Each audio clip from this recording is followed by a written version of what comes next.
So this is actually a really nice watch. I'm really kind of excited about this one. We'll go over it. I'll open it up so you can see it. We'll talk about this later. One of the things you'll notice that it's almost identical to one of the other watches that I've already reviewed, and I'll go into more details about that. But there's an interesting secret about this watch that I'll reveal later in this video, which I think is really cool. I will do my usual review format to include, the reveal, which is this, company history, discussion about the watch, movement introduction, and finally my unscripted thoughts and stuff on the review.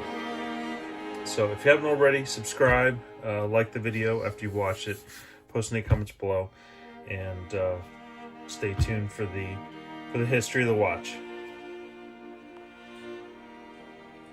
Technically pronounced Wenger, the company dates back to the late 1800s. The company got its start in Switzerland in the canton of Jura.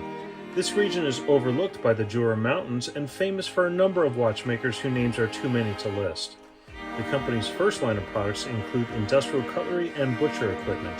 Technically known as Paul Bouchet & C., the company would become known as Wenger after Theodore Wenger, a minister who'd served in the U.S. military, returned to Switzerland and joined Paul Bouchet. They'd quickly worked to produce a new pocket knife supporting a government contract for the Swiss Army.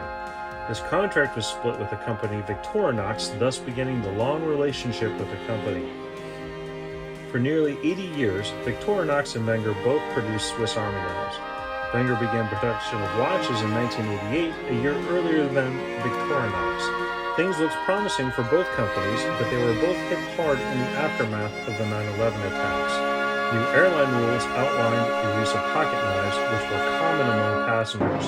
Eventually, this took its toll on Wenger, and the company was saved from bankruptcy only when Victorinox purchased them. Eventually, Victorinox became the sole producer of the Swiss Army knife, while both companies continued to produce watches under separate names. While the Wenger brand is known as an entry-level watch, that's not to say that they haven't produced their share of quality watches. Their most famous high-level watch is the GST Classic, which was a mechanical watch powered by the famous Valjoux 7750 27-jewel movement. This watch retailed for over $10,000 US. The watch is extremely rare and came in every conceivable complication you could imagine, to include moon phase, date and month, second time zone, and chronograph. Wenger is truly an underrated brand, and I really cannot emphasize this enough. They produce watches that range from $100 in today's US dollars all the way to $2,000 for their high-end watches. Most of the watches I will review from this company will be in the sub-500 range.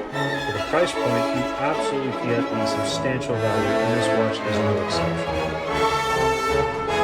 Alright, now that you've had the chance to watch a little bit of the history of Wenger, I'll get right into what I find to be really interesting about this watch. So first I want to say I absolutely love sub-seconds. I am a huge fan of sub-second watches. I think that is very classy. They probably did this originally back in 2010s, whatever, because they figured it was too complicated to have a gear within a gear within a gear, and so they just had a separate gear off to the side, so it's probably easier. But now I think it really adds sort of a touch of classiness. You see this, of course, this is also, we got one of these in one of my other, in one of the other watches. Same packaging, as I've mentioned before.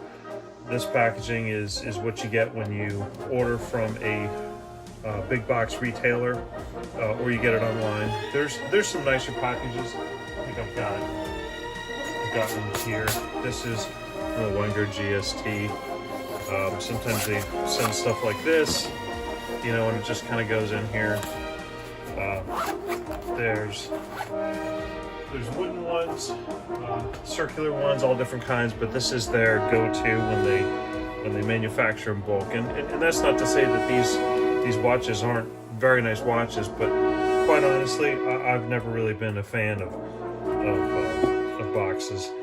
I would honestly much rather the money go into the watch and not spend money on a stupid box that I'm really going to throw out. But I understand. I completely understand why people want to keep them.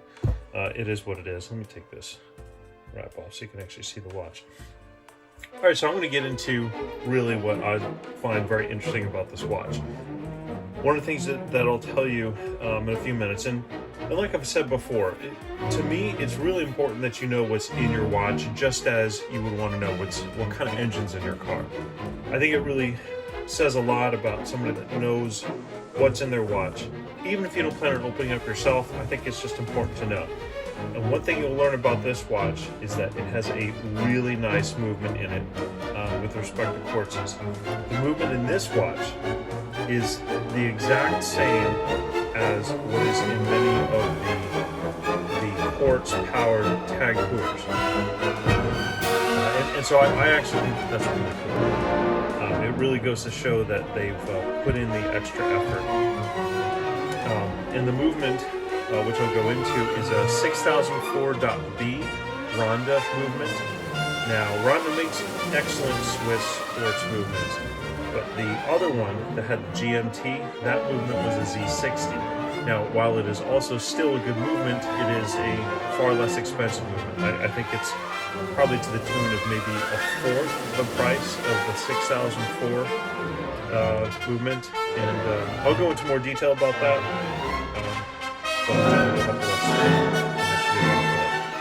So stay tuned, and then I'll do my full review. The Vanguard Classic Executive, the sub-second, uses the Ronda 6004.B movement. The 6004.B series caliber is a high-end 3-hand force rebuilt movement. These watch movements are available with Swiss-made and Swiss parts designations. The 6004.B is primarily known for its use as a sub-second movement, and this is the configuration that it's found in within most watches. This movement is particularly well made and is found in several high-end quartz watches, including the entry-level Tag Heuer and others in the $300 to $1,500 range. There are two versions of this movement, the Swiss-made and the Swiss parts version. The Swiss parts version is nickel-plated with a single jewel supporting the seconds gear. This version will typically be labeled as such and would be constructed from parts produced by Ronda but assembled off-site without Ronda's involvement.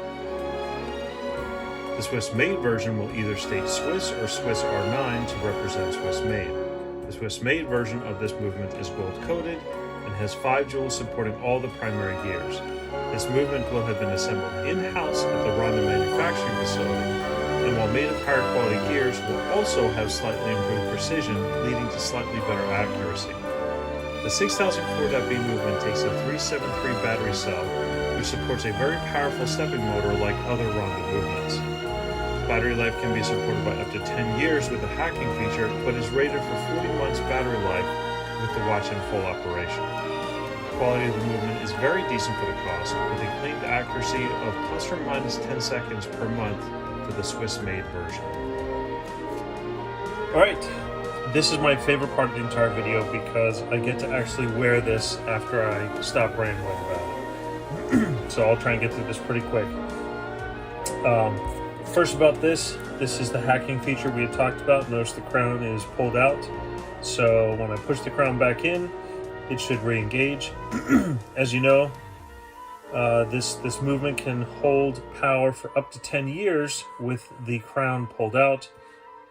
And as you recently just heard, 40 months with it in there. So I'll take that out, put that to the side. There's the large manual. Talked about this in other ones. Usually it has to be signed by the person that you bought it, so I'm not sure I actually get my warranty.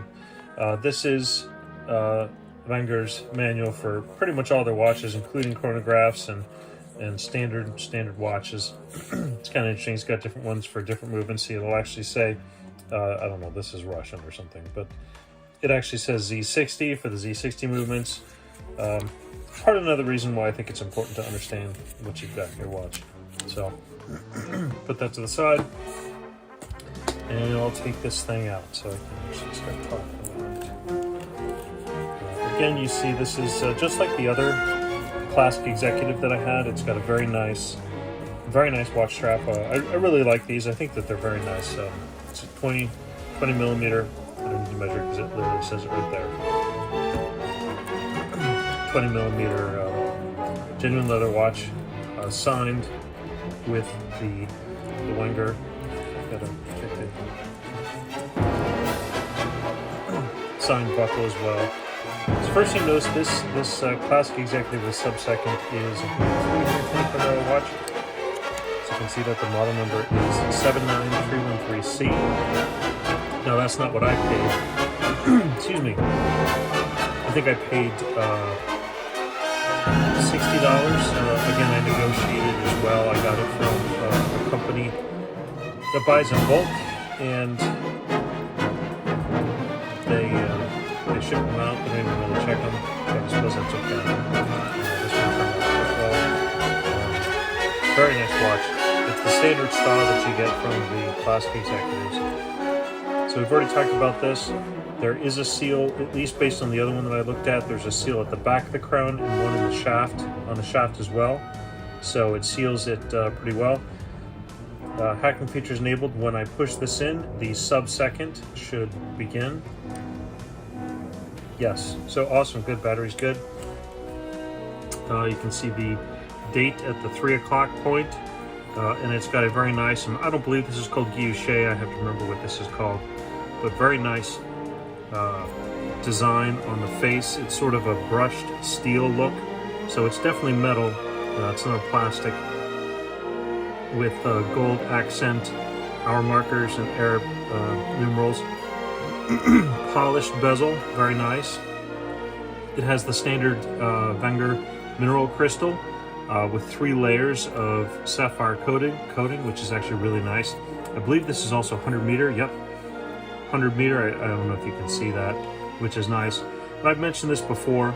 100 meters is a quarter of a length of a high school track field, basically a length of a football field, and most people don't snorkel that deep, so you can pretty much use this any way that you would in your normal life. I mean, the strap isn't waterproof, but it still works. Very nice case. It is a sort of a 2-accent. It's a brushed case with a polished edges, which is actually kind of nice because after a while that might happen anyways, and so they've gone ahead and just polished it to prevent it from looking tarnished. Let me go ahead and measure that. I believe it's going to be a 42 millimeter.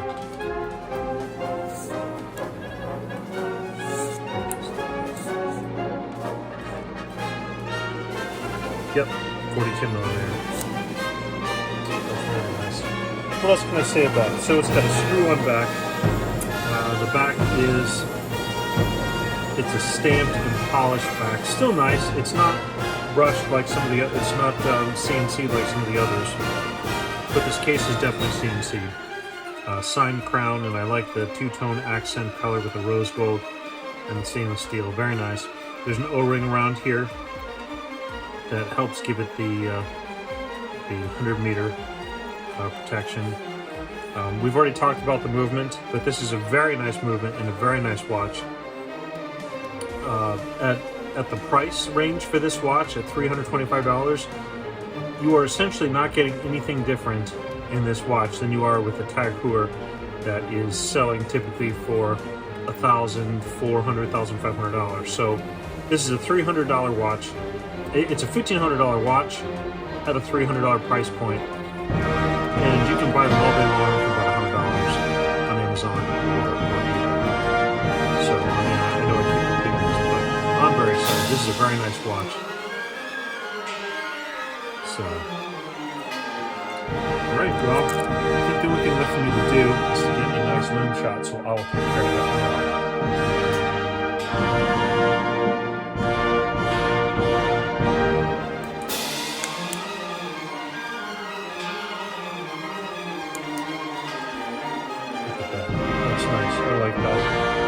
So it doesn't light up the indicators, but it does light up the watch hands. So decent enough to be able to at least tell